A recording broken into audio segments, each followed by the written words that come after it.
నమస్తే. ఈరోజు న్యూస్ అనాలిసిస్లో ముందుగా సాక్షి పేపర్లో వచ్చిన వార్తలు చూద్దాం. చంద్రబాబుది 420 విజన్ అట, అది మేనిఫెస్టోను ఎగ్గొట్టే రంగురంగుల కథల పుస్తకం. వైఎస్ఆర్సీపీ అధ్యక్షుడు వైఎస్ జగన్ మండిపడ్డారు. చంద్రబాబు 7 నెలల క్రితం ఇచ్చిన హామీలకే దిక్కు లేదు. చంద్రబాబుది 420 విజన్ అనే జగన్మోహన్ రెడ్డి గారు అంటాడు. ప్రజలు కూడా అదే అనుకుంటున్నారు కొంతమంది. ఆయన ఏమంటాడు, లేదు లేదు అది 420 కాదు 2047 నాది అంటాడు. అరే మనం ఉన్నది 2024 అయితే 2047 సంగతి ఎందుకని జనాలు అడుగుతున్నారు. ప్రజలు ఇవాళ ఆంధ్రప్రదేశ్లో ఉన్న 5 కోట్ల మంది ప్రజలు ఏమడుగుతున్నారంటే, మనం ఉన్నది 2024లో, ముందు ఈ ఉన్న కాలానికి సంబంధించిన మీరు చేయాల్సిన పనులు, మీరు ఎలక్షన్స్లో ఇచ్చిన హామీలు నెరవేర్చండి. ఫస్ట్ 2047లో ఉండేడు పోయేడులో దేవుడెరుగు. అదే నిన్న జగన్మోహన్ రెడ్డి గారు ప్రెస్ మీట్ పెట్టి ఇది 420 విజను, ఈ విజను కథల పుస్తకం అంటుండు. ఏం కథలు అంటే, ఆయన ఎన్నికల సమయంలో ఏదైతే హామీలు ఇచ్చిండో, బీసీలకి 50 సంవత్సరాలు నిడితే పెన్షన్ అని, రైతు భరోసా 20,000 రూపాయలు ప్రతి రైతుకి ఇస్తా అని, తల్లికి వందనం అమ్మఒడిని పిల్లలు ఎంతమంది ఉంటే అంతమందికి ఇస్తా అని చెప్పిండు. ఇవన్నీ ఎగ్గొట్టడానికి అదొక కథల పుస్తకం తప్ప కథలు చెప్పడానికి ఈ 2047 అనుకోండు 2020 ఉన్న 20 ఇప్పుడు మనం ఉన్న సంవత్సరాన్ని వదిలిపెట్టి ఎప్పుడో 20 ఏళ్ళకి జరగాల్సిందని చెప్తే పిచ్చోళ్ళు జనాలు వింటానికి. ఉంటే ఉండొచ్చు, విజన్ ఉండాలి మనిషికి, గవర్నమెంట్కి కూడా విజన్ ఉండాలి. ఆ విజన్ని చెప్పుకుంటే అసలు ఇప్పుడు ఉన్నదాన్ని ఎగ్గొడితే ఎట్లా? ఇప్పుడేమో కడుపు మాడుతంటే నేను 2047కి మీకు అన్ని పంచపక్ష పర్వాణాలు పెడతా, బిర్యానీ పెడతా, మటన్ బిర్యానీ, చికెన్ బిర్యానీ అంటే మరి ఇప్పుడు కడుపు కాలుతున్నారు ఆయన అని జనాలు అంటున్నారు. ఆయన అదే చెప్తుండు, ఇది 420 విజను, ఇది ఎగ్గొట్టే కథే. కానీ ఇప్పుడు 2047 విజన్ అనటం ఆశ్చర్యం. విజన్ అంటే మనిషి అభివృద్ధికి బాటలేయాలి. చంద్రబాబు 7 నెలల క్రితం ఇచ్చిన హామీలకే దిక్కులేదు, కానీ ఇప్పుడు వచ్చి 2047 విజను అంటుండటం ఆశ్చర్యంగా ఉంది. ఓ పిల్లాడు 20 ఏళ్ల బంగారు భవిష్యత్తును వేసే అడుగులే విజను. అలాంటి విజన్కు వైఎస్ఆర్సీపీ ప్రభుత్వం బాటలు వేసింది. ప్రభుత్వ బడులను ప్రైవేటుకు ధీటుగా మార్చడం విజన్. ఉన్నత విద్యలో హార్వర్డు, ఎంఐటీలతో భాగస్వామ్యం, ఆన్లైన్ వర్చువల్స్ మన విజన్. విజన్ అంటే వైద్యంలో సమూల మార్పులు, గ్రామస్థాయి ప్రివెంటివ్ కేరు, పోర్టులు, షిప్పింగ్ హార్బర్ల నిర్మాణం, రైతుల కోసం గొప్ప సంస్కరణలు, ఆర్బీకేలు ద్వారా చేయూతను అందించడం విజన్. బాబుని నమ్మడం అంటే చంద్రముఖిని నిద్రలేపడమే అని చెప్పాను. ఇప్పుడు అది 6 నెలలు తిరగకముందే ప్రతి ఇంట కనిపిస్తుంది. అందుకే ప్రజల తరపున పోరుబాటుకు సిద్ధం కావాలని పార్టీ శ్రేణులకు పిలుపు. ప్రతి కార్యకర్త సోషల్ మీడియా సైనికుడు కావాలంటే దిశానిర్దేశం. ప్రతి అడుగులోనూ జగన్తో పాటు వైఎస్ఆర్సీపీ అండగా ఉంటుందని భరోసా. ఇవాళ 6 నెలలు గడవకముందే చంద్రబాబు చెప్పిన మాటలు మోసాలై కంటికి కనిపిస్తున్నాయి. ఆ రోజు నేను ఎన్నికలప్పుడు చెప్పాను, చంద్రబాబుని నమ్మడం అంటే చంద్రముఖిని నిద్రలేపడమే అని, చంద్రబాబుని నమ్మడం అంటే పులి నోట్లో తలపెట్టడమే అని. ఇవాళ 6 నెలలు తిరగకముందే అవి కనిపిస్తున్నాయి. ఇప్పుడు ప్రతి ఇంట్లో ఒకటే మాట వినిపిస్తుంది, జగన్ పలావు పెట్టాడు, చంద్రబాబు బిర్యానీ పెడతాడన్నాడు. పలావు బిర్యానీ 2 పోయాయి, ఏమీ లేకుండా బాబు రోడ్డు మీద నిలబెట్టాడని చర్చ ప్రతి ఇంట్లో జరుగుతుంది అన్నాడు. సరే, ఆయన చంద్రబాబుని నమ్మితే చంద్రముఖి ఇదేదో పొలిటికల్ విమర్శలు కావచ్చు అని, చంద్రముఖి అయితేరా కాదు పక్కన పెడితే, ప్రజలకు ఇచ్చిన హామీల విషయంలో అయితే చంద్రబాబు నాయుడు గారు కొంత యూటర్న్ తీసుకుండానే అనిపిస్తుంది. దాంట్లో డౌటే లేదు. ఎందుకంటే 6 మంత్స్ అయింది, సూపర్ 6 లేదు. సూపర్ 6లో ఉన్న అంశాల గురించి మాట్లాడలే, అసలు ఏదేదో మాట్లాడుతున్నారు. అసలు సంబంధం లేని విషయం ప్రజలు కోరుకుంది, ప్రజలు చెప్పని మాటలు మాట్లాడుతున్నారు. మీరు ప్రజలకు చెప్పింది ఏంది? ప్రతి మహిళకి 1,500 రూపాయలు నెలకి ఇస్తానన్నారు, రైతు భరోసా ఇస్తానన్నారు, తల్లికి వందనం ఇస్తానన్నారు, గ్యాస్ ఇస్తానన్నారు, ఉచిత బస్సు ప్రయాణం అన్నారు, బీసీలకు 50 సంవత్సరాలు నిండితే పెన్షన్ అన్నారు, 20 లక్షల ఉద్యోగాలు 5 సంవత్సరాల లోపు 20 లక్షల గవర్నమెంట్ ఉద్యోగాలు ఇస్తా అన్నారు. మరి ఇవన్నీ అసలు మర్చిపోయి మళ్ళీ విజన్ ఏదో వచ్చింది. ఇది ఎక్కడ విజన్ అని ప్రజలు అనుకుంటున్నారు. అందుకే ఆయన అంటాడు, జగన్మోహన్ రెడ్డి పలావ్ అన్నమే పెట్టిండు, చంద్రబాబు వస్తే బిర్యానీ పెడతా అంటాడు, కాబట్టి బిర్యానీ పెట్టినోడు కోట్లు వేద్దామని జనాలు వేశారు. నేను అప్పుడే చెప్పా, అది బిర్యానీ కాదు, పలావ్ కాదు, 2 ఉండవాడా. చంద్రబాబుని నమ్మితే చంద్రముఖి నిద్ర లేపినట్టే చంద్రముఖిని అని చెప్పాను, నమ్మలేదు. ఇలా 6 నెలలు కాకముందే చూస్తాను అంటాడు. సరే, చంద్రముఖి కాదు పక్కన పెడితే, వాస్తవంగా జగన్మోహన్ రెడ్డి చంద్రబాబు నాయుడు గారు ఏదైతే ఎన్నికల్లో హామీ ఇచ్చారో హామీల గురించి మాట్లాడలే. అది మర్చిపోయారు. ఎప్పుడో 2047కి సంబంధించిన విజను చెప్తుండు. అయ్యాల రాజోడు, రెడ్డోడు, ఉండేటోడు, పోయేటోడు. విజన్ పెట్టుకోండి, గవర్నమెంట్కి విజన్ ఉండాలా. దాన్ని పదే చెప్పి అసలు మీరు చెప్పిన దాన్ని మాయ చేస్తే ఎట్లా? మీరు చెప్పిన కథలేంది, మీరు చెప్పిన మాటలేంది, ఆ కథల గురించి కూడా మాట్లాడాలా, చెప్పాలా. ఇది విజన్ చంద్రబాబుది 420 విజన్, అది అమలు చేసేది కాదు, చీటింగ్ విజన్ అంటున్నాను. 420 అంటే చీటింగ్ చేస్తున్నాను. మరో 17,000 కోట్ల అప్పులకు ఆమోదం. రాష్ట్ర మంత్రివర్గ సమావేశంలో గ్రీన్ సిగ్నల్. హడ్కో నుంచి సిఆర్డీఏకి 11,000 కోట్ల అప్పు, జర్మనీకి చెందిన కేఎఫ్డబ్ల్యూ నుంచి 5,000 కోట్ల రుణం, మార్క్పేడ్ తీసుకునే 1,000 కోట్ల రుణానికి గ్యారంటీ, మొత్తం 17,000 కోట్లు. ఇప్పటికి ఎన్ని వేల కోట్లకు పోయిందో అప్పు. జగన్మోహన్ రెడ్డి అప్పులు చేసిండు, ఈ రాష్ట్రాన్ని శ్రీలంక చేస్తాడు, ఈ రాష్ట్రాన్ని ఆ దేశం చేస్తాడు, ఈ దేశం చేస్తాడు, మొత్తం విధ్వంసం జరుగుతుంది అన్నాడు. మరి ఇవాళ మీరు చేసేది ఏందని ప్రజలు అడుగుతున్నారు. వాస్తవమే జగన్మోహన్ రెడ్డి చేసిండు అప్పులు, దాంట్లో డౌటే లేదు. కానీ మీరన్న 14 లక్షల కోట్లు చేయకపోవచ్చు, కానీ 6,46,000 కోట్లు చేసిండని మీ రికార్డ్స్ ప్రకారం చెప్పారు. సరే, ఎంత చేసినా చేసిండు. మరి మీరు చేస్తుంది ఏంది? గతంలో మీరు చేసింది ఏంది? 2014-19 మధ్యలో అప్పులేగా. మరి ఈ అప్పుల గురించి కథలుగా చెప్తారు జనాలకి. కథలుగా చెప్పి మీరేం చెప్పారు? జగన్మోహన్ రెడ్డి అప్పులు చేసి రాష్ట్రాన్ని శ్రీలంక చేసిండు, నేనొస్తే నేనేం చేస్తానో తెలుసా?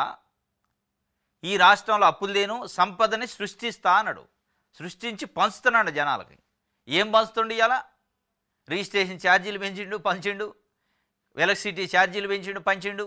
రేపు మాపు ఊర్లలో తిరిగే రోడ్లకు టోల్ ట్యాక్సులు పెడతారట, అవి కూడా పంచుతాడు. ఇది పంచుతుండు.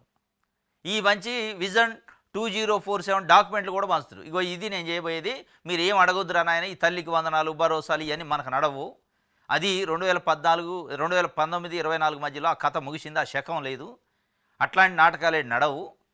ప్రజలకు పంచడం ఏం దరిద్రంగా? పెత్తందారులకి, పెట్టుబడిదారులకి, పారిశ్రామికవేత్తలకు పంచాలి, కానీ ప్రజలకు పంచే కార్యక్రమం అది ఆ శకం 2024 మేతోనే ముగిసింది. ఇక దాని గురించి మర్చిపోండి, ఇక ఈ విజన్ ముందు పెడుతున్నా అని చెప్తుండు. ఇది 17,000 కోట్ల రూపాయలు మళ్ళీ అప్పు తెచ్చారట నేను, హడ్కో నుంచి, దాని నుంచి, దీని నుంచి, మార్కెట్ నుంచి, మొత్తానికైతే ఇక ఎప్పుడు అప్పు తెచ్చుకోవటమే. శ్రీలంక జాతర, మరి దీన్ని ఏమన్నా డబల్ శ్రీలంక అనాలా? ఏమనాలి ఇప్పుడు? అంటే ఓట్ల కోసం ఏది పడితే అది చెప్పి అబద్ధాన్ని నిజమని పదే ఒక అబద్ధాన్ని చెప్పి దాన్ని నిజం అనిపించారు అనేది వైఎస్ఆర్సీపీ చెప్తుంది. ప్రజలు అనుకుంటున్నారు. ఇక ఈయనొస్తే ఏదో సంపద సృష్టిస్తాడు, మాకు పంచుతాడు అనుకుంటే ఆ సంపద లేదు, మనం లేదు, ఉన్న పలావు బాయ్, పెడతానన్న బిర్యానీ బాయ్, ఉన్నది పోయింది, ఉంచుకున్నది పోయిందని ప్రజలు గగ్గోలు పెడుతున్న పరిస్థితి. ఇది సాక్షికి సంబంధించి. ఆంధ్రప్రభ చూద్దాం. ఫైళ్లు చూడరా, ఎన్ని రోజులు పెండింగ్లో ఉంచుతారు? శాఖలో ఫైళ్లు పెరిగిపోతున్నా పట్టించుకోరా? అసలు మీ శాఖల పరిధిలో ఏం జరుగుతుందో తెలుసుకుంటున్నారా? మంత్రుల పేషీలు అందుబాటులో ఉండటం లేదు, మంత్రులు పేషీలు అందుబాటులో ఉండలేదట. ఇన్ఛార్జి మంత్రులు చాలామంది జిల్లాలకు వెళ్ళటం లేదట. ఇలా అయితే కష్టం. ప్రజలు మనపై ఎంతో నమ్మకంతో ఉన్నారు. గ్రీవెన్స్లో అర్జీదారుల సంఖ్య పెరుగుతుంది, సమస్యల పరిష్కారం కావడం లేదు. వాటిపై మంత్రులు దృష్టి పెట్టాలి. స్థానిక సంస్థల అవిశ్వాస ప్రతిపాదన తిరస్కరణ క్యాబినెట్ భేటీలో మంత్రులకు సీఎం చంద్రబాబు క్లాస్ వీకిండట. అసలు ఫైళ్ళే చూడలేదట. ఆయన మంత్రులు ఫైళ్ళు చూడలేదట. 6 నెలలు అయింది గవర్నమెంట్ వచ్చి, మీరు ఫైళ్ళు చూడరు, సెక్రటరీ రారు, ఇన్ఛార్జిగా ఉన్న జిల్లాలకు పోరు, మన పైన ప్రజలు ఎంతో నమ్మకం పెట్టుకుంటే ఏం కథ చేస్తారని అంటున్నారు. మరి పీకేయండి, పీక్ కొత్త వాళ్ళని పెట్టుకోండి, అయిపోయా. 6 నెలలు అయింది కదా, 6 నెలలకి మళ్ళీ మార్చి పడేయండి. మార్చి మంచిగా పరిపాలన చేసేటోళ్ళని పెట్టుకోండి. ఇప్పుడు అదే మనం అనేది కూడా అదే. పరిపాలన బాగలేదు, ప్రజల వద్దకు పరిపాలన బాట్ల, ప్రజలు కూడా పరిపాలన దగ్గర రావట్లా, ప్రభుత్వం దగ్గరికి, ప్రజల దగ్గరికి ప్రభుత్వం బాట్ల, ప్రభుత్వం దగ్గర ప్రజలు ఇచ్చే పరిస్థితి లేదు. ఈ రెండూ లేవు. ఈ రెండూ లేకుండా అసలు ఏం జరుగుతుందో అయోమయం, గందరగోళం పరిస్థితి ఉంది. వాస్తవం అది. చంద్రబాబు నాయుడు గారు చెప్పింది వాస్తవం. గతంలో కూడా చెప్పిండు, పనితీరు బాగలేదు అని చెప్పి. మీకు ప్రోగ్రెస్ రిపోర్ట్ ఇస్తా అన్నాడు. ఇంకా అదే ప్రోగ్రెస్ రిపోర్టు. మంత్రులు ఫైలేజ్ అవ్వట్లేదట. ఇంక ఏ స్థాయిలో ఉంది దరిద్రంగా అనేది అర్థమవుతుంది. మరి మీరేం చేస్తారో చూడాలి. అంటే పరిపాలన బాగలేదంటే మీకు కోపం వస్తుంది, ఎవరైనా సోషల్ మీడియాలో పెడితే కోపం వస్తే కేసులు పెడతారు. మీరే స్వయంగా క్యాబినెట్ మీటింగ్లో మీరు కనీసం ఫైలే చదవట్లేదు, ఏం చేస్తున్నారు బాబు అని అడిగితే, అంటే ఏం జరుగుతున్నట్టు? పరిపాలన బాగాలేనట్టే కదా. మనం అనేది అదే కదా. సోషల్ మీడియా కానీ మీడియా కానీ చెప్తున్నది ఏంది? పరిపాలన బాగలేదు, పట్టించుకోవట్లేదు. ఇది ఒక ఎత్తు. అసలు మీరు అన్న హామీలను మీరు మర్చిపోయారు ముఖ్యమంత్రిగా ఉండి.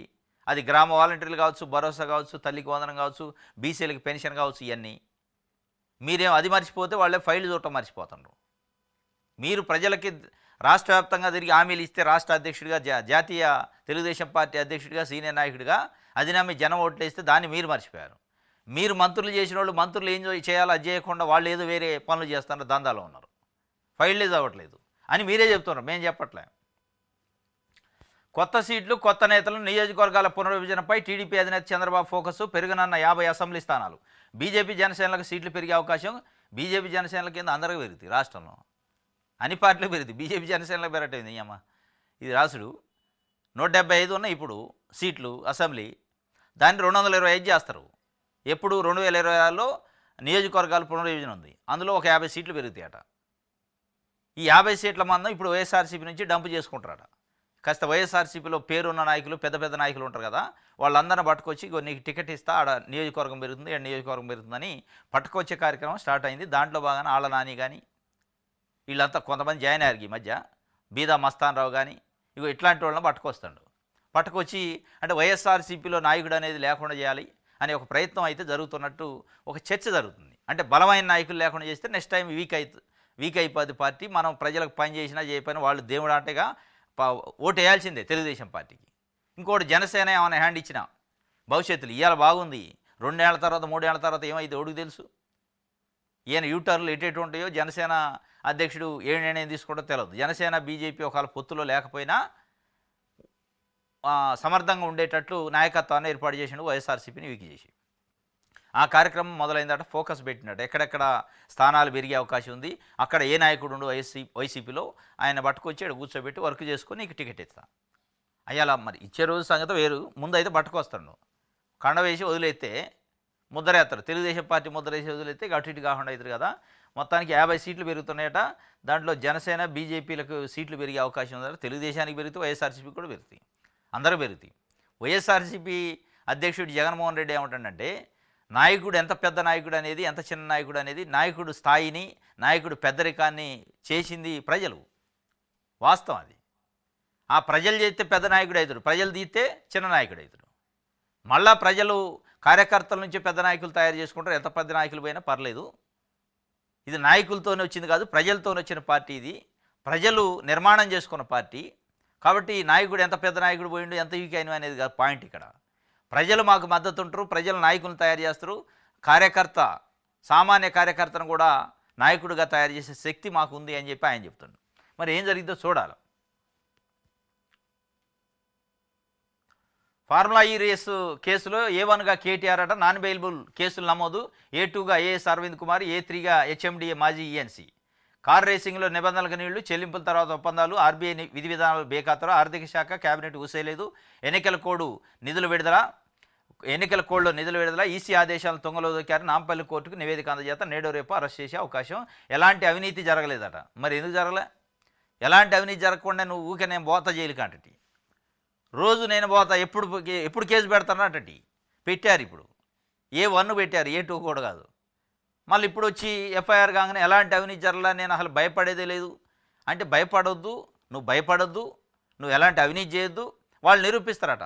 చూడండి మరి ఏం చేస్తారు. 45 కోట్ల రూపాయలు క్యాబినెట్ అప్రూవల్ ఉండదు, ఫైనాన్షియల్ అప్రూవల్ ఉండదు, RBI అనుమతి ఉండదు, ఏది లేకుండా ఒక విదేశీ కంపెనీకి ట్రాన్స్ఫర్ చేస్తావు. సింపుల్గా ఏం చెప్తూ క్యాబినెట్ అప్రూవల్ అన్నిటికీ అవసరం లేదు అంటాడు. ఎందుకు అవసరం లేదు అంటే మీ జాగిరి అదేమన్నా మీ సొంత ఆస్తి అది. క్యాబినెట్ అప్రూవల్ ప్రతిదానికి అవసరమే, కాకపోతే వెనక ముందో తీసుకోవాలి. అది కూడా ఎన్నికల కోడ్ టైంలో ఒక IAS ఆఫీసర్గా ఉండి అరవింద్ కుమార్ గారు ఎన్నికల కోడ్ ఉంది, ఎలక్షన్ కమిషన్ కోడ్ ఉన్నాగా ఎట్లా ఇస్తారు? RBI రూల్స్ లెక్కలేవు, ఫైనాన్స్ డిపార్ట్మెంట్ లేదు, క్యాబినెట్ లేదు. నీ ఎస్టేటా తెలంగాణ? ఎవడు చెప్పిండు? ఇక దాని మీద కేసు అయింది. Prevention of corruption act, Chandrababu Naidu గారి పైన కూడా సేమ్ అదే కేసు అయ్యి 56 రోజుల పాటు రాజమండ్రి సెంట్రల్ జైల్లో ఉండు. ఇక అదే సెక్షన్ బుక్ అయింది. ఇక్కడ 409 ప్రివెన్షన్ ఆఫ్ కరప్షన్ యాక్ట్లో చంద్రబాబు నాయుడు గారు అదే సెక్షన్ కింద అరెస్ట్ అయింది. దాంతోపాటు ఇంకా వేరే కూడా ఉన్నాయి. 409 section 409 prevention of corruption act కింద అరెస్ట్ అయ్యింది చంద్రబాబు నాయుడు గారు. కాకపోతే అక్కడ ఏమైందంటే ప్రజాప్రతినిధుల చట్టం 17A ప్రకారం ఒక ప్రజాప్రతినిధిని అరెస్ట్ చేయాలంటే ముందుగా గవర్నర్ అనుమతి తీసుకోవాలి. తీసుకోకుండా జగన్మోహన్ రెడ్డి ప్రభుత్వం అరెస్ట్ చేసింది. కాబట్టి అసలు ఈ అరెస్టే తప్పని వాళ్ళు పోయారు కోర్టుకి. అటు పోయి 56 రోజుల పాటు గడిచింది, కానీ తర్వాత చివరికి ఏదో బెయిల్ వచ్చింది. ఇప్పుడు వీళ్ళు ఏం చేశారు? అదంతా ప్రొసీజర్ చేశారు. 17A కింద అనుమతి తీసుకున్న గవర్నర్తోనే FIR చేశారు.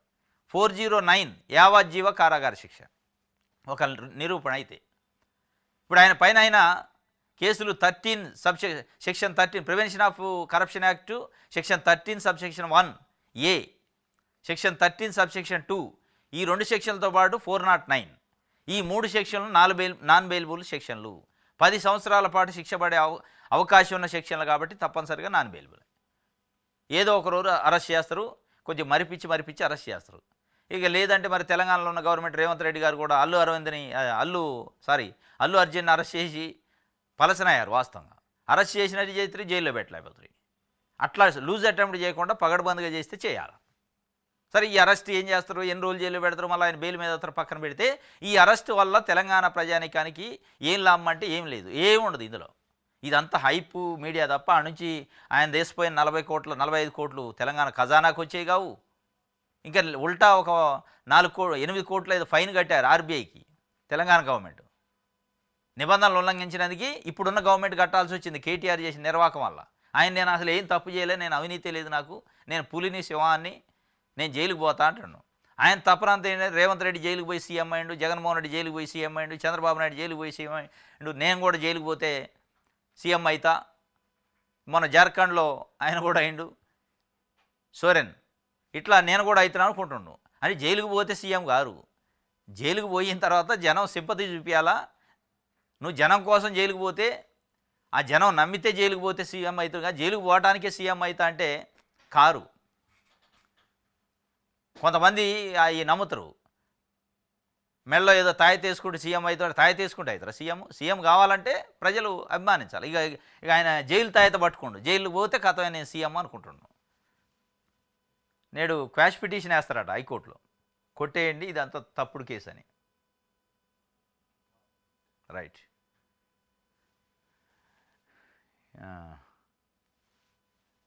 ఇక ఆంధ్రజ్యోతి చూద్దాం. ఆంధ్రజ్యోతిలో మంచి మంచి వార్తలు రాస్తారు. పార్లమెంట్ ఆవరణలో బాహాబాహి, చరిత్రలో ఎన్నడూ చూడని దృశ్యం, మలుపు తిరిగిన అంబేద్కర్పై షా వ్యాఖ్యల వివాదం, ఇండియా ఎన్డీఏ ఎంపీల పోటాపోటీ నిరసనలో మకర ద్వారం వద్ద తోపులాటను ముఖేష్ రాజ్పుత్ను రాహుల్ బలంగా తోసేశారట. ఈయన పోయి చూసి వచ్చిండు. ఏబిఎన్ రాధాకృష్ణ గారు, ఈ రాహుల్ గాంధీకి ఏం పని లేదా, తోయటానికి ఆయన గట్టి పంచాయతీ ఉందా? ఈయన పేరేంది, రాజ్పుత్తా ఏదో అనడం, ప్రతాప్ సారంగి అట, ముఖేష్ రాజ్పుత్ని బలంగా తోయటానికి ఈయన ఇల్లు ఆయన ఇల్లు పక్కన గట్టి పంచాయతీ ఉందా, చెట్టు పంచాయతీ ఉందా? లేదంటే మీకు జగన్మోహన్ రెడ్డికి ఉన్నట్టు ఆయనకి ఏమైనా పంచాయతీ ఉందా? మీరు పదే జగన్మోహన్ రెడ్డికి నీకేదో గట్టి పంచాయతీ ఉన్నట్టు మీరు రాసే వార్తలు, మీరు చెప్పే మాటలు అట్లా ఉంటాయి కదా, అట్లా ఉండదు ఆడ. వాళ్ళు ఏదో నిరసన వ్యక్తం చేస్తున్నారు, వీళ్ళు అడ్డం వచ్చారు, జస్ట్ ఇది జరిగింది, దాంట్లో స్లిప్ అయ్యిండు.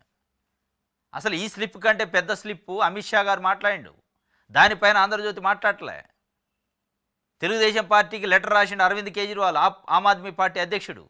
అసలు మీ స్టాండ్ ఏందని నితీష్ కుమార్కి, చంద్రబాబు నాయుడు గారికి, ఎందుకంటే ఎన్డీఏ కూటమిలో ప్రధాన పక్షాలయ్యి, ప్రధాన పార్టీలు, మీ స్టాండ్ ఏంది, మీరు ఇచ్చిన బలం వల్లనే ఆడ ఎన్డీఏ గవర్నమెంట్ నిలబడది, మీరు ఇద్దరు నాయకులు 2 పిల్లర్లుగా ఉన్నారు గవర్నమెంట్కి, మీ స్టాండ్ ఏంది, పదే అంబేద్కర్ జపం ఎందుకు చేస్తున్నారు, అంబేద్కర్ అని, అంబేద్కర్ అనే బదులు ఏదైనా దేవుడి పేరు అన్న జపం చేస్తే స్వర్గానికి పోతారా అన్నాడు. అది దేవుడి పేరు జపం చేయడానికి పార్లమెంట్, అది మఠం కాదు. మఠాధిపతులు ఉండే మఠం అయితే నిజంగానే మఠాలలో జపం చేస్తారు. అది పార్లమెంటు, ఈ దేశానికి సంబంధించిన ప్రతి పౌరుడికి చట్టాలు చేసే ఒక చట్టసభ, అత్యున్నతమైన చట్టసభ. ఈ దేశంలో హిందూ ఉండొచ్చు, క్రిస్టియన్ ఉండొచ్చు, సిక్ ఉండొచ్చు, ముస్లిం ఉండొచ్చు, ఈ భారతీయ ప్రతి పౌరుడికి సంబంధించిన భవిష్యత్తు నిర్దేశించే పార్లమెంట్ అది. అక్కడ ఆయన అంబేద్కర్ అని ఎట్లా అంటారంటే, అంబేద్కర్ అనకపోతే ఏమంటారు మరి, మీ పేర్లు జపం చేయాలా అనేది కనీసం ఆంధ్రజ్యోతి రాయొద్దు వార్త. ఏం లేదు, ఉడితే అంటాడు, బాహాబాయికి పోయింది అంటాడు. బాహాబాయికి ఏం బాగాలే, ఎవడు కొట్టుకోలేడ, యాదృచ్ఛికంగా జరిగిన ఘటన. అసలు ఈ బాహాబాయి అనే స్లిప్ అయ్యిండు, నెట్టిండు. అసలు స్లిప్ అయ్యిండు కదా, అమిత్ షా గారు నోటి తోలతో స్లిప్ అయ్యిండు. ఆయన మనోభావం మనసులో ఏముందో అది బయట గక్కిండు. అంటే డాక్టర్ బిఆర్ అంబేద్కర్ పైన ఆయనకి ఎంత విద్వేషం ఉందనే దాన్ని బయటికి గక్కిండు అని కాంగ్రెస్ పార్టీ విపక్షాలు అంటే వాస్తవం కూడా అదే కనపడుతుంది. అనకూడదు అది. మరి డాక్టర్ బిఆర్ అంబేద్కర్ పార్లమెంట్లో ఆయన గురించి మాట్లాడకపోతే ఎవరి గురించి మాట్లాడతారు? విహెచ్పిసిపో లేకపోతే ఆర్ఎస్ఎస్ వాళ్ళ గురించి మాట్లాడాలా? ఇలా డాక్టర్ బిఆర్ అంబేద్కర్ రాసిన రాజ్యాంగం ప్రకారమే మీరు పదవులు వచ్చినాయి, మీరు పదవులు అనుభవిస్తున్నారు, ఈ దేశాన్ని పరిపాలిస్తున్నారు. అసలు ఆడ కూర్చుంది పార్లమెంటే, ఆ చట్ట ప్రకారం కూర్చుంది. డాక్టర్ బిఆర్ అంబేద్కర్ రాసిన రాజ్యాంగం ప్రకారం ఆ బుక్ ఆడ పెట్టుకొని మీరు ప్రొసీడింగ్స్ ఉంటాయి, పార్లమెంట్ ప్రొసీడింగ్స్. మరి ఆయన గురించి మాట్లాడకపోతే ఎవరి గురించి? డొనాల్డ్ ట్రంప్ గురించి మాట్లాడతారా? అంబేద్కర్ గురించి కాకపోతే అమిత్ షా గురించి మాట్లాడాలా? ఇది దానిపైన అరవింద్ కేజ్రీవాల్ గారు చంద్రబాబు నాయుడు గారికి, నితీష్ కుమార్కి లెటర్ రాస్తే చంద్రబాబు నాయుడు గారు ఏం స్పందించాడు తెలుసా? 45 సంవత్సరాల రాజకీయ జీవితం, మేము పుట్టిందే బడుగు బలహీన వర్గాల కోసం అంటాడు. ఈ భారతదేశానికి ఒక రూపురేఖలు ఇచ్చి భారత రాజ్యాంగాన్ని రాసిన అంబేద్కర్ని అట్లా అంటే అట్లా అనకుండా ఉండాల్సిందే అనేది ఒక మాట అని అనకుండా ఆయన అన్నదాంట్లో తప్పే ఉంది అంటాడు చంద్రబాబు నాయుడు గారు. ఆయన అన్నదాంట్లో తప్పు లేదు, తప్పుని మీడియా క్రియేట్ చేసింది, విపక్షాలు క్రియేట్ చేసిన అంటాడు. అరే ఆన్ రికార్డు ఉంది అంటే తప్పు అనిపించలేదంటే మీరు కూడా అదే అన్నారు అన్నట్టు. అమిత్ షా అన్న మాటలను సమర్థించాడంటే చంద్రబాబు నాయుడు గారు పొద్దాక అమిత్ షా ఇదే అంబేద్కర్ అంటారు ఏంద్రా నాయన, నేను అన్నట్టు మోడీ అనాలి కానీ అని చెప్తుండే ఆయన. ఒక రకంగా ఆంధ్రప్రదేశ్లో ఉన్న దళిత బడుగు బలహీన వర్గాలు కూడా ఒక రకంగా అవమానపడ్డట్టే, చంద్రబాబు నాయుడు గారు అవమానించినట్టే. ఎందుకంటే అరవింద్ కేజ్రీవాల్ ఒక లెటర్ రాసినప్పుడు మీరు స్పందించాల్సిందేంది, వాస్తవంగా అది విచారకరం అని చెప్పాలా. ఇంకే పెద్దగా విమర్శించకపోయినా పర్లే, విచారకరం అట్లా మాట్లాడకుండా ఉండాల్సిందే అని అన్న చెప్పాలి, లేదంటే నో కామెంట్ అన్న చెప్పాలి. కానీ ఏం చెప్పిండు, ఎస్ అమిత్ షాకి నేను మద్దతు ఉన్నా అని చెప్పిండు. మోడీ ఎట్లయితే ఒకవైపు కుడివైపు ఉండో ఈయన ఎడమవైపు ఉండు, ఆయన అన్నది కరెక్టే, అనాల్సిందే అంబేద్కర్ అన్నట్టు మాట్లాడిన పద్ధతి కనపడుతుంది అలా. ఇది చంద్రబాబుపై కేసు ఫైల్లో మార్పులు చేస్తున్నారట. మొత్తానికి ఫైల్లో మార్పులుగా మొత్తం సాప కింద చుట్టాలని చూస్తున్నారు. దానికి ఒక ముద్దు పేరు ఏం పెట్టారంటే అది తప్పుడు కేసు. ఉట్టినే అరే తప్పుడు కేసు అయితే ఫైట్ చేయండి, మీరు సిద్ధార్థ లుధ్రాను పిలిచి పోలీస్ ఆఫీసర్ని పిలిచి ఎట్లా క్లోజ్ చేయాలి, దీన్ని తొందరగా మాఫీ చేయండి అనే కార్యక్రమం ఎందుకు వస్తుంది. దానికోసం మళ్ళీ శాంతి సిస్టరు సాయి సిఫార్సు చేసిండట, సాయి రెడ్డి ఆయనే ఆడబెట్టి ఫైళ్ళు మార్చిండట. అంటే ఒక అవుట్సోర్సింగ్ ఎంప్లాయీ కాంట్రాక్ట్ ఎంప్లాయీ ఇక మొత్తం ఫైల్ని మాయం చేస్తే, ఫైల్ని మారిస్తే మరి యంత్రాంగం అంతా ఎడిపోయింది, ఐఏఎస్లు ఎడిపోయారు, ఐపీఎస్లు ఎడిపోయారు, పోలీసు యంత్రాంగం ఎడిపోయింది. చెప్పడానికన్నా కాస్త ఉండాలి కదా. ఉట్టినే అవుట్సోర్సింగ్ ఎంప్లాయీ మొత్తం ఫైళ్ళు తారుమారు చేద్దా.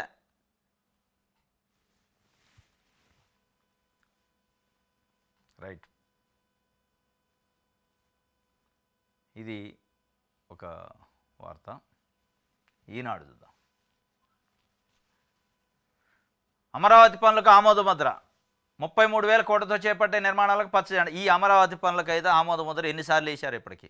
6 నెలల నుంచి ఒక 15 సార్లు వచ్చి ఉంటుంది ఈనాడు ఆంధ్రజ్యోతిలో బ్యానర్ ఐటమ్. అమరావతి పనులకి ఆమోదముద్ర, అమరావతి పనులు ముందు అడుగు పడది వెనక అడుగు పడది, అసలు ఏంది స్పీడు పోయింది, మహర్దశ పట్టింది, అసలు ఆడ తుప్పలు కూడా తీయలే, కంచె తుప్పలు కూడా తీయలే. ఇక ఆమోదముద్ర అయిందట 33,000 కోట్లతో పచ్చజెండా. ఈ పచ్చజెండా ఒకసారి ఊపితే దానికి ఎలా ఉంటుంది, రోజు ఊపుతాడు ఎవడన్నా పచ్చజెండా? రోజు 6 నెలల నుంచి వారానికి ఒకసారి పచ్చజెండా ఊపారు, గ్రీన్ సిగ్నల్ వచ్చింది. ఒకరోజు ఇంగ్లీష్లో గ్రీన్ సిగ్నల్, ఇంకో రోజు తెలుగులో పచ్చజెండా, ఇంకో రోజు ఆమోదముద్ర, ఇంకో రోజు యాక్సెప్టెన్సీ. ఈ మార్చి రాస్తారు వార్తలు. అక్కడ ఉన్న వాళ్ళకి ఏం అర్థం కావట్లేదు, ఏదో ఆమోదముద్ర అంటున్నారు, గ్రీన్ సిగ్నల్ అంటున్నారు. ఎక్కడ రానాయన సిగ్నల్ అంటే ఏం సిగ్నల్ లేదు, మన లేదు. కట్టండి అమరావతి 3 సంవత్సరాలు అంటున్నారు. అది ముందు ఆడ ఏం లేకతలకే హడావుడి, వీళ్ళ సంతోషం, ఇలా ఏమంటారు, అది ఎక్కడ లేని అత్యుత్సాహం చూపిస్తారు ఆంధ్రజ్యోతి ఈనాడు. అక్కడ ప్రజలకు జరిగే మేలు గురించి, ప్రజలకు జరగాల్సిన దాని గురించి మాట్లాడండి, రాయరు వార్తలు. అమరావతికి ఆమోదముద్ర అంటే దీనికి బ్యానర్, ఆమోదముద్ర ఎట్లాగా పడిద్ది. ఆయన చంద్రబాబు నాయుడు గారు ముఖ్యమంత్రి ఏంటంటే అమరావతి తప్ప వేరే రాజధాని ఉండదు. ఒకవైపు అమరావతిని రాజధాని చెప్పారు కాబట్టి పెట్టుబడులు పోవట్లేదని తెలంగాణ గవర్నమెంట్ అంటుంది. పెట్టుబడులు అమరావతికి వెళ్ళి పోతాయి అనుకున్నారు, కానీ అమరావతిని చూసి ఓడి పోవట్లే, అది వరదల్లో మునిగిద్దని అని వాళ్ళు డైరెక్ట్గా కామెంట్ చేస్తున్నారు. మీరు ఈనాడు ఇది ఆంధ్రజ్యోతి ఇట్లాంటి పత్రికలు టీవీ ఛానల్ అయిపోయా అమరావతి చాలా బ్రహ్మాండమైన భ్రమరావతి అంటున్నారు. ఇది మొత్తానికైతే 33,000 కోట్లతోనట నిర్మాణాలకు పచ్చజెండా ఊపారట. మరి పచ్చజెండా ఎప్పుడు ఊపారులే కానీ స్టార్ట్ ఎప్పుడైతే తెలియదు. సీతారామాంజనేయుల్ని ఎందుకు అరెస్ట్ చేయలేదు, అందుబాటులో ఉన్నారా లేక పారిపోయారా? జత్వానీ కేసులో సిఐడిని సూటిగా ప్రశ్నించిన హైకోర్టు బెయిల్ పిటిషన్ కూడా దాఖలు చేయలేదని వెల్లడి. ఇది ముంబై సినీ నటి కదంబరి జత్వానీ కేసు సంబంధించి ఒక 3 ఐపీఎస్ ఆఫీసర్లు అందులో ఇన్వాల్వ్ చేశారు. కొంతమంది బెయిల్ కోసం పోయారు. అసలు మరి ఇందులో ఉన్న ఆయన సీతారామాంజనేయుల కథ ఏంది, ఎడిపోయింది ఆయన ఎందుకు అరెస్ట్ చేయలేదు, అసలు ఉండడా, పారిపోయిందా, లేదంటే మీరు పట్టుకోవట్లేదా? రెండోది A2గా ఉన్నాడు, A2గా ఏనుండో A1 A3 వాళ్ళు పోయారు కోర్టుకి. అసలు ఆయన కోర్టుకి యాంటిసిపేటరీ బెయిల్ వేయలేదు, మీరు అరెస్టు చేయలే, ఏడున్నాడు, అసలు పట్టుకున్నారా, పారిపోయిందా అని అడిగారు. మరి గవర్నమెంట్ ఏం చెప్పిద్దో చూడాలా. మరి ఆయన నిజంగానే వదిలేశారా, ఏమైనా ఇన్ఫ్లుయెన్స్ చేస్తాడా, పట్టుకోకుండా ఎందుకు వదిలేస్తాడంటే చెప్పే పరిస్థితి లేదు. రైట్, ఇది ఈనాడుకు సంబంధించి దిశ చూద్దాం.